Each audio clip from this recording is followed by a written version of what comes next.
Se acaban de cumplir 50 años de uno de los avistamientos más importantes de la ufología española. Tuvo lugar en Villa Ester, casi en el límite entre las provincias de Valladolid y Zamora, muy cerca de Morales de Toro. Así que adivinen quién, aunque no había nacido, ha seguido el tema con la pasión con la que estudia este fenómeno ovni y divulga y publica sobre el tema. Nando Domínguez, buenos días. Muy buenos días, Marichu. ¿Qué tal estás? Encantado.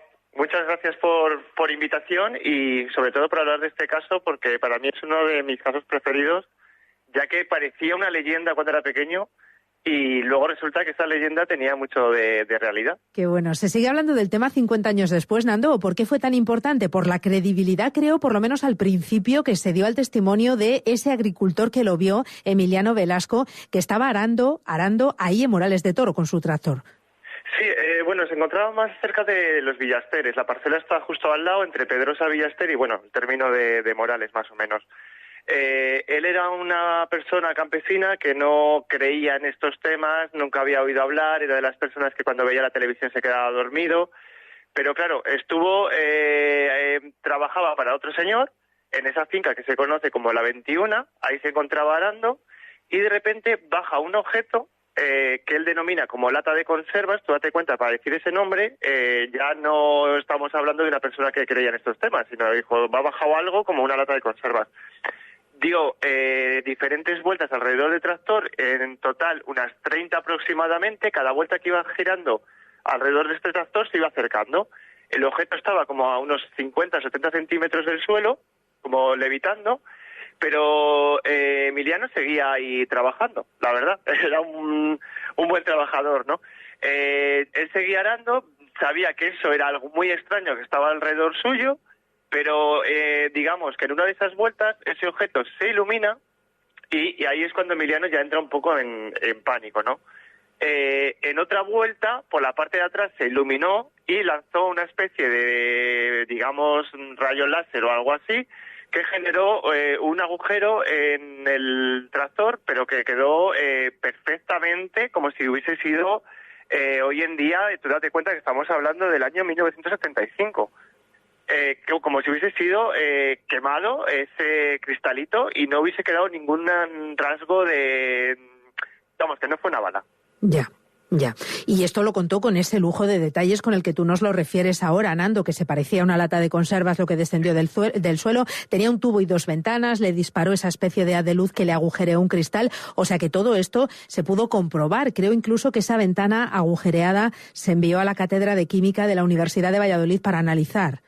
Sí, ahí estuvo, bueno, es que se creó un revuelo por la zona increíble, vino la Guardia Civil, vinieron diferentes personas, se entregó, hace poquito hemos estado hablando con la nieta de la persona que entregó el cristal del tractor. Ese cristal se llevó a la universidad a investigar y hoy en día se le ha perdido el rastro, que todavía alguien lo tiene, eso está claro, que alguien no va a tirar esa evidencia de esa prueba física de ese disparo, la tiene alguien y la verdad que me encantaría saber quién lo tiene y yo qué sé, oye, pues si es posible tener un cachito de cristal de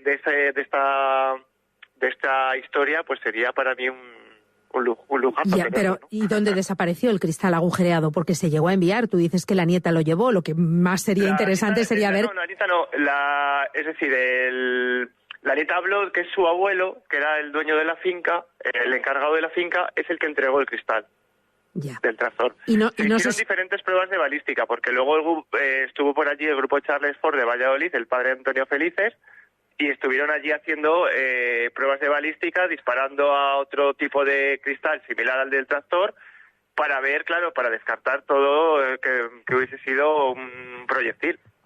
Ya, pero ¿qué pasó? ¿Que no se llegó a investigar el cristal que se entregó? Sí, se llevó a investigar, pero hasta el día de hoy pues no sabemos dónde está ni quién lo tiene. Ni las conclusiones de la investigación. Efectivamente, eso quedó ya un poco en top secret, ¿no? Madre mía. Luego lo curioso de este caso, estamos hablando de un caso que el testigo fallece a los 3 años porque a partir de este encuentro con este objeto se le diagnostica un tumor cerebral. No se sabe si fue anterior al encuentro o posterior, pero la familia de Emiliano, incluso primos o de la mujer, confirmaban que a partir de ese encuentro él no volvió a ser el mismo, se empezó a encontrar mal y hasta que, ya te digo, falleció a los 3 años de este encuentro. Por eso estamos ante un caso de agresión ovni muy importante y que creo que hoy en día, 50 años después, se sigue hablando y seguimos con las mismas dudas y preguntas que se hacían en aquella época.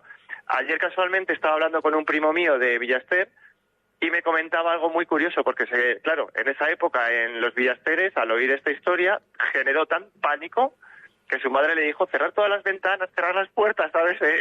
La gente del pueblo entró un poco en miedo porque, claro, el hombre estaba diciendo que le habían disparado. Ya, es que claro, de avistamiento ovni sí se suele hablar y hay más casos documentados, pero no tanto de agresión, ¿no?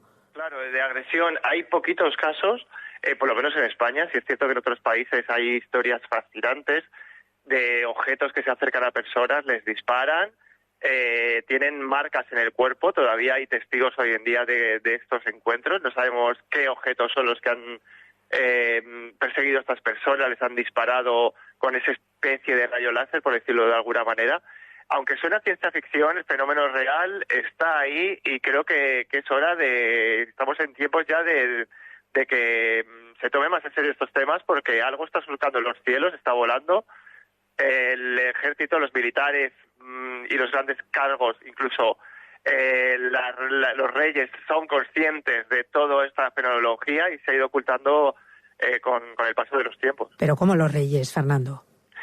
Hay unos documentos desclasificados no oficiales que se llaman UFOLeaks, que habla de incluso la Casa Real de encuentros con...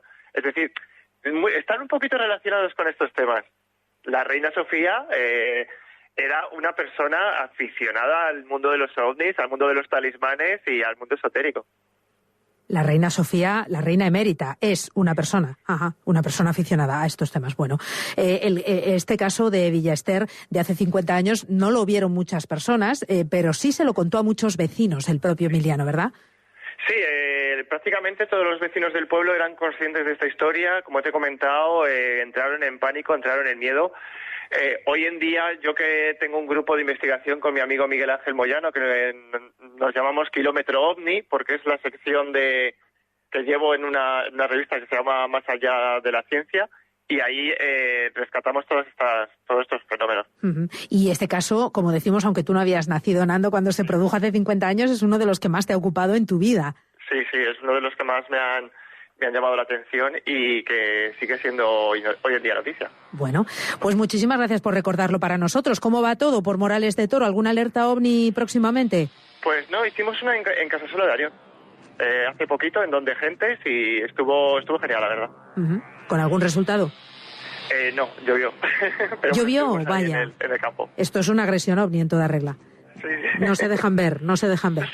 Sí. Bueno, buen verano, Fernando, y muchísimas gracias por estar con nosotros. Hasta luego, Marichu.